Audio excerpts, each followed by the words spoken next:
Okay, DDC2 controls that we have for DDC2. Let's start at the air supply over here at the wall. We've got a deck whip is connected up. Our ball valve is in the open position. We've got our compressor on down below. We've got about 150 psi in the volume tanks. That gas comes down underneath the chamber, up through the hose into this manifold here. There is a check valve right here that must be in place on the chamber, comes up to the manifold. In the event that the hose would get cut, the check valve would kick in. Gas branches off into our inside controls. These are the supply valves for the inside in the tape position that I mentioned earlier. They're normally left in the open position. These are our supply valves. Supply for the outer lock, supply for the inner lock. Okay, so there's your air system. This device right here is for an auxiliary gas supply. We could put another hose up in here. And then our ventilation lines right here. This is the ventilation manifold down below.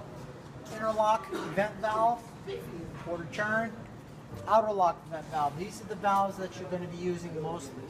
Right here, and then right here. Sound powered phone, which is kind of in the way, but it stays right here. We have a clock to keep time. We have a stopwatch. Stop it, zero it, start it. And this gives our master time right up here. This is the time this clock goes on the chart, not individual dive watches. This clock is the master clock. Both of our clocks are calibrated to read the same time. Okay, so this is for an auxiliary supply, second compressor. This is your gag valve. We looked at that in the inside earlier. This is normally left in the open position.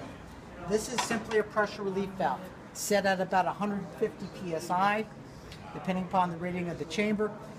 This particular chamber on the plate, let's take a look at this right here.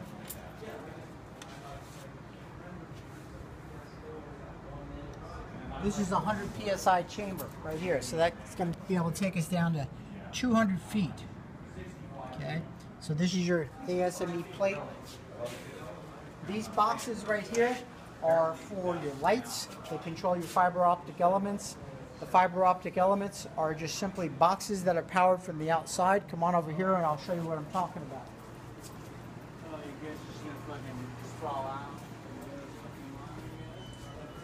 If you look at this light right here, if I were to lift this up, there's just a glass element there, and all the electricity is kept on the outside of that. These are called Canty lights, made by JM Canty.